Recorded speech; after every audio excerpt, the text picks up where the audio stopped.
అందరికీ నమస్కారం. Ramayanam part 7, Ramayanam part 7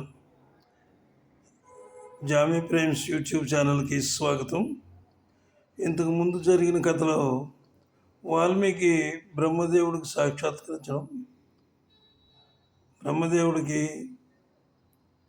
అంటే వాల్మీకి మహర్షికి బ్రహ్మదేవుడు సాక్షాత్కరించి ఆయన సూచనల ప్రకారంగా కావ్యాన్ని వ్రాయవలసిందని చెప్పి ఆయన వెళ్ళిపోయాడు. అప్పుడు ఆయన సూచనల ప్రకారంగా వాల్మీకి శ్రీరామచంద్రమూర్తి అవతారానికి సంబంధించినటువంటి సంఘటనలు యథాతథంగా వాల్మీకి హృదయ క్యాన్వాస్ మీద స్పష్టంగా కనిపించసాగాయి. సీతమ్మవారు, రాముడు, అలాగే వనవాసంలో ఉన్నప్పుడు అలాగా అనేక చిత్రాలు ఆయనకి కనిపించాయి మనసులో. ఇంకా కొన్ని ఎలా అంటే కొన్ని ఆయన కనిపించినాయి. దాన్ని బట్టి ఆయన వాల్మీకి రామాయణ ఇతిహాసాన్ని గ్రంథాన్ని వ్రాయడం జరిగిందనమాట. సీతారాముల యొక్క అన్యోన్యం అంటే అరణ్యంలో ఉన్నప్పుడు విషయాలు ఇవన్నీ. అప్పుడు వాల్మీకి రామాయణ ఇతిహాస గ్రంథాన్ని రచన చేయడానికి ఉపక్రమించాడు. ఆ మహాకావ్యం రచించడానికి చాలా ఏళ్ళు పట్టింది. రామాయణం పూర్తి అయింది. అయితే ఈ రామకథను ఎవరికి చెప్పాలి, ఎవరికి నేర్పాలి, ఈ మహాకావ్యాన్ని ప్రజల్లోకి ఎలా తీసుకువెళ్ళాలి, అందుకు సమర్థులు ఎవరు అని ఆలోచిస్తున్న సమయంలో ఆయన మస్తిష్కంలో ఒక తటిల్లత, ఒక మెరుపు మెరిసింది. ఆయన స్మృతిపథంలో మునికుమారుల వేషంలో ఉన్నటువంటి ఆయన శిష్యులు గుర్తొచ్చారు. వారి పేర్లు లవకుశ. వాళ్ళు గుర్తొచ్చారనమాట. వాల్మీకి ఆ ఇద్దరి బాలకుల్ని పిలిపించాడు. పిలిపించిన తర్వాత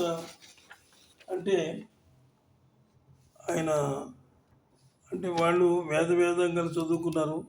వాడి యొక్క లవకుశులు ఇద్దరు కూడా వాల్మీకి ఎదురు వచ్చి సాంప్రదాయబద్ధంగా ఆయనకు పాదాభివందనం చేశారు.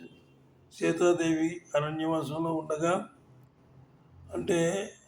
అమ్మవారు అరణ్యవాసంలోకి వెళ్ళిన తర్వాత అక్కడే ఈ ఈ కబిలలు ఈ ఇద్దరు కూడా అక్కడే జన్మించారు.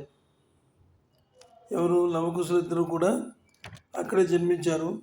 జన్మించితే వారిద్దరూ కూడా వాల్మీకి ఆశ్రమంలో ఆయన సంరక్షణలో ఉండి వేదంగాలన్నీ అభ్యసించారు లవకుశులు.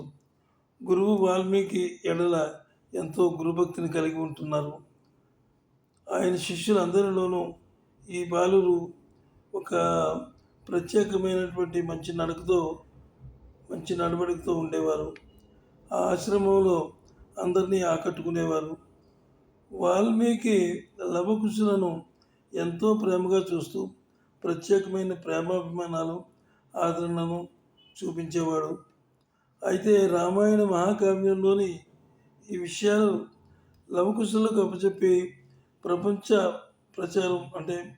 ప్రపంచమంతా దీన్ని ప్రచారం చేయమని ఆయన ఈ బాధ్యత వారికి అప్పగించాడా, లేకపోతే ఆయనకు కాకుండా, లేకపోతే వాళ్ళతో కాకుండా ఇంకా ఎవరికైనా ఆ బాధ్యతను అప్పగించాడా?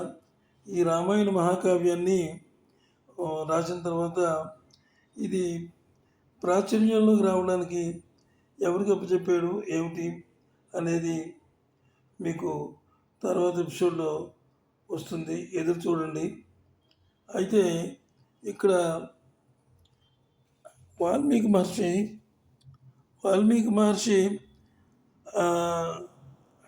ఆయనకు రాయాలని అనేది లేదు. మామూలుగానే ఉండగానే బ్రహ్మ ఏం చేశాడంటే ఈ వాల్మీకి మహర్షితో రాయిస్తే ఇది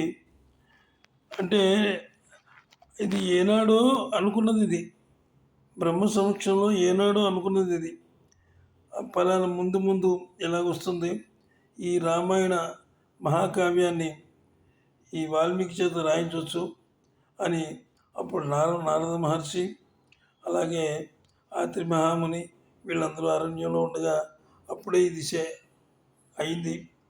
దాని యొక్క బీజం అప్పుడే పడింది. అయితే ఇప్పుడు ఆయన రాశారు. వారిని మరి ఎక్కడ పంపించి ఎవరిని పంపించి ఆ ప్రాచుర్యం చేయించడం అనేది మనం 2 ఎపిసోడ్లు ఎదురు చూడండి. ఈ వీడియో పూర్తిగా చూసినందుకు ధన్యవాదాలు. అలాగే మీకు నచ్చితే సబ్స్క్రైబ్ చేసి మాకు సపోర్ట్ ఇవ్వండి. ఈ రామాయణ మహాకావ్యం దాదాపు చాలా ఎపిసోడ్లు వస్తుంది. అలాగే ప్రతి పార్ట్ కూడా 1 by 1 పార్ట్లన్నీ చేస్తున్నాను. చేసిన తర్వాత అన్నీ చూసి నాకు కొంచెం సహకారం ఇవ్వండి. తప్పకుండా సబ్స్క్రైబ్ చేయండి. చేసి నాకు సపోర్ట్ ఇవ్వండి. అందరూ